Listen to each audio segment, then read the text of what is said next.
வணக்கம், welcome to சாமி spoken English. இன்னைக்கு நம்ம பார்க்க போகிற லெசன் வந்து முத்தான 10 வாக்கியங்கள். நம்பர் 1, அது எனக்கு தெரியாம நடந்திருக்கலாம். இந்த தமிழ் வாக்கியத்தை இங்கிலீஷ்ல it may have happened without my knowledge, it may have happened without my நாலேஜ்னு சொல்றோம். நம்பர் 2, பேராசை பெருநஷ்டம், பேராசை பெருநஷ்டம். இது ஒரு தமிழ் பழமொழியும் கூட.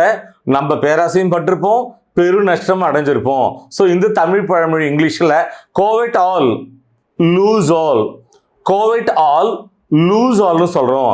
நல்லா கவனிங்க, கோவிட் இந்த வேர்புக்கு ரொம்ப பேராசைப்படுறதுன்னு அர்த்தம். குறிப்பாக சொல்லப்போனால் மற்றவங்கள்ட்ட இருக்கிற ஒரு விஷயத்தை நாம் அடையிறதுக்கு பேராசைப்படுறதுன்னு அர்த்தம். நம்பர் 3, யார்ட்டையாவது சொல்லுவோம், உன் மனசில் உள்ள எல்லாத்தையும் தைரியமாக தயங்காம வெளிப்படையா ஒளிவு மறைவு இல்லாம என்கிட்ட சொல்லு. இந்த தமிழ் வாக்கியத்தை இங்கிலீஷ்ல just open up to me, just open up to மீன்னு சொல்றோம். நெக்ஸ்ட் பார்க்க போறோம். நம்பர் 4, அவங்க ஆரம்பத்துல என்கிட்ட பொய் சொன்னாங்க. இந்த தமிழ் வாக்கியத்தை இங்கிலீஷ்ல they initially lied to us, they initially lied to us ன்னு சொல்றோம். நல்லா கவனிங்க, லை அப்படின்னா பொய், பேர் சொல்லாமல் பயன்படுத்திக்கலாம். வினை சொல்லா பயன்படுத்தினா லை, லைடு, லைடு. அதே மாதிரி இனிஷியலி அப்படின்னா ஆரம்பத்தில் அர்த்தம். நம்பர் 5, எனக்கு பழி வாங்கணும்னு ஒரு தீவிரமா ஒரு ஆர்வம் இருக்கு, ரொம்ப ஆசையா இருக்கு, ரொம்ப வெறியோட இருக்கு அப்படிலாம் சொல்லுவோம் இல்லையா. பழி வாங்கணும்னு எனக்கு ஒரு தீரா ஆசை இருக்கு. இந்த தமிழ் வாக்கியத்தை இங்கிலீஷ்ல I have a burning desire to take revenge, I have a burning desire to take ரிவெஞ்சுன்னு சொல்றோம். நல்லா கவனிங்க, டு டேக் ரிவெஞ்ச் அப்படின்னா பழி வாங்கிறதுன்னு அர்த்தம். நம்பர் 6, நீ வந்து பேரஞ்ச மாதிரி இருக்க, நீ பேரஞ்ச மாதிரி இருக்க, உன்னோட முகம் வெளிரி போயிருக்கு. இந்த தமிழ் வாக்கியத்தை இங்கிலீஷ்ல யூ லுக் வெரி பேல், யூ லுக் வெரி பேல்னு சொல்றோம். நெக்ஸ்ட் என்ன பார்க்க போறோம்?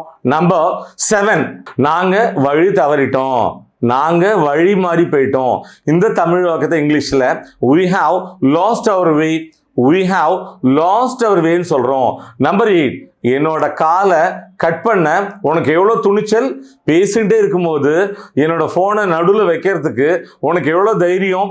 இந்த தமிழ் வாக்கியத்தை இங்கிலீஷில் how dare you hang up on me, how dare you hang up on மீன்னு கேட்குறோம்.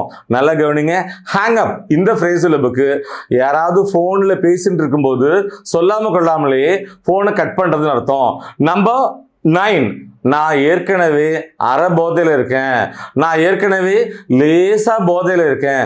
இந்த தமிழ் வாக்கியத்தை இங்கிலீஷில் I am already half rates, I am already half ரேட்ஸ்ன்னு சொல்கிறோம். ஸோ இந்த லெசனோட லாஸ்ட் லெக் வந்துட்டோம். நம்பர் 10, நீ என்னுடைய மானத்தையே குழி தோண்டி புதைச்சிட்ட, நீ என்னோட மானத்தை கப்பலேற்றி விட்டுட்ட, ஒன்னால என்னோட மான மரியாதையே போயிடுத்து. இந்த தமிழ் வாக்கியங்களை இங்கிலீஷில் ஒரே வாக்கியமாக சொல்லிடலாம். எப்படி? You have tarnished my reputation, you have tarnished my reputation. நல்லா கவனிங்க, ரெப்யூட்டேஷன் அப்படின்னா நற்பெயர்னு அர்த்தம்.